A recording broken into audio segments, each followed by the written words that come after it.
মানুহে কিয় নিজৰ জীৱনৰ উদ্দেশ্য বিচাৰি নাপায়? মানুহে ইমান কষ্ট কৰে, পঢ়ে, চাকৰি কৰে, টকা উপাৰ্জন কৰে, তথাপিও এদিন কিয় নিজকে সোধে, মই আচলতে জীৱনত কি কৰিব বিচাৰোঁ?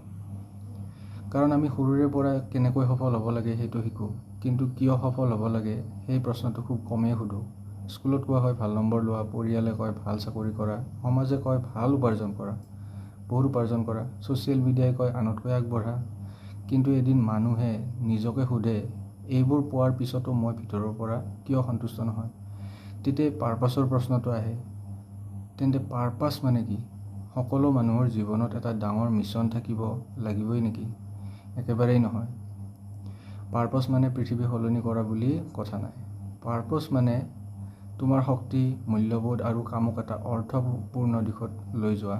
কাৰোবাৰ পাৰ্পাছ হ'ব পাৰে ভাল শিক্ষক হোৱা, কাৰোবাৰ পাৰ্পাছ হ'ব পাৰে নিজৰ পৰিয়ালক ভালদৰে চোৱা, কাৰোবাৰ পাৰ্পাছ হ'ব পাৰে মানুহৰ সমস্যা সমাধান কৰা, কাৰোবাৰ পাৰ্পাছ হ'ব পাৰে জ্ঞান সৃষ্টি কৰা বা সমাজৰ উপকাৰ কৰা। সকলোৰে পাৰ্পাছ একে হ'ব নালাগে। কিন্তু যদি মই এতিয়াও নাজানো মোৰ পাৰ্পাছ কি, তেন্তে পাৰ্পাছ বিচাৰি বহি নাথাকিবা। কাম আৰম্ভ কৰা, এটা স্কিল শিকা, মানুহৰ এটা সমস্যা সমাধান কৰা বা কোনোবা এজনক সহায় কৰা।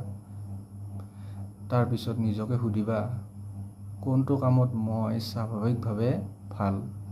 কোনটো কাম কৰি মই অৰ্থপূৰ্ণ অনুভৱ কৰোঁ?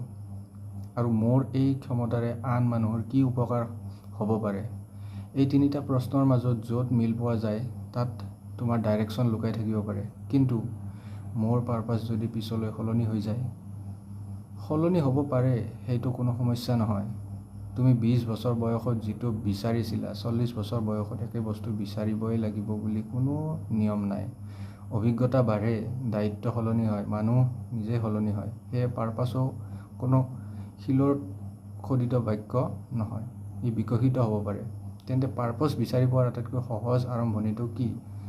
আজিয়েই নিজকে এটা প্ৰশ্ন কৰা, মই কেৱল নিজৰ বাবে জীয়াই থাকিব বিচাৰোঁ নে মোৰ জীৱনৰ জৰিয়তে আন কাৰোবাৰ জীৱনো অলপ ভাল কৰিব বিচাৰোঁ? কাৰণ পাৰ্পাছ সদায় মই কি পাম এই প্ৰশ্নৰ পৰা আৰম্ভ নহয়। বহু সময়ত পাৰ্পাছ আৰম্ভ হয় মই কি দিব পাৰোঁ।